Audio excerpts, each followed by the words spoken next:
So today we're going to talk about the origin of patriarchy. Nowadays we talk a lot about the prevalence of gender inequality. The wage gap, for example, is one of the best examples of how a male-dominated society controls us, or the fact that we've only had male United States presidents. But when did this ever start? How did our society come to this? Patriarchy is a social system in which men are in positions of power. With regard to feminism and women empowerment, it can also refer to a society dominated by men. This patriarchy typically comes with social authority and privilege.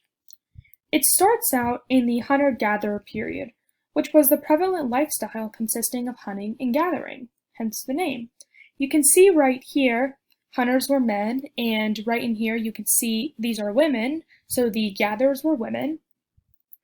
And pause this video and take a guess about why you think that the hunters were men and that the gatherers were women. Well, if you guessed it, biology. Women were pregnant and needed to stay back because they weren't medically fit and didn't necessarily have the energy to be running around and killing animals and hunting and bringing back the food to their families. So later on, the agricultural revolution occurred between the late 17th century and early 19th century, where there were lots of technological improvements and innovations which allowed for increased crop productivity and population growth. This likely occurred because women were sitting around and noticed the agricultural patterns and were able to deduce information by observing their surroundings. For example, they may have noticed how a tree grows in the ground, then its leaves and seeds and resources spread due to erosion, causing growth in other areas. They probably were able to conclude that certain things can grow from the ground or from seeds. And guess what happened afterwards? Civilizations. This shift in production and spread of agriculture meant that we didn't have to be nomads anymore. When we stopped running around for food, we were able to settle and obtain food from farming, rather than from hunting and gathering. And then there were wars. Wars automatically come with settlement and civilization. There's competition. People want land, food, resources, animals. They want to defeat you and want you to obtain everything that you have, and they don't. Remember, people are greedy. And obviously, with wars comes soldiers. I mean, how can you have a war without soldiers? You need soldiers to fight.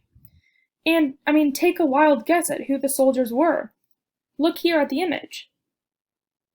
Men were already experienced with killing animals from hunting, so they had all the skills and the weapons to fight in wars. Additionally, women still needed to stay back due to pregnancy. With war and soldiers, there's prizes and rewards and honor. Think about modern-day culture. The U.S. Navy is praised for their dedication and bravery, and they're honored at national sports games or on television. This military obsession isn't anything new. It really originated back in this time period. Men would come back from war and their civilizations and families would reward them with gold and land and other treasures because they risked their lives in order to let the community live. And this idea went on and on for generations. Men would honor their sons in the same way because they fought for their area and protected those who were deemed at risk. When this went on and on, men were automatically ahead of women, and their presence was seen as more important because they kept the city alive, and women were just viewed as housekeepers and babysitters because that was the culture. So take a look here at this diagram, and you can pause or you can listen to what I'm saying here while we review the material. So we start out here with hunter-gatherers. The hunters were men, the gatherers were women. We move on here to the agricultural revolution. Then because agriculture was developed and we were able to stay, civilizations were made. And then because civilizations were made, wars happened because people are greedy and people want your land. And then obviously you need soldiers for wars, so men became the soldiers because women still had to stay back. It isn't any different now. Then men returned from war and received rewards, and those rewards were passed on to their sons, and their sons were honored as well. And then men were just automatically ahead, and that's how patriarchy was really developed.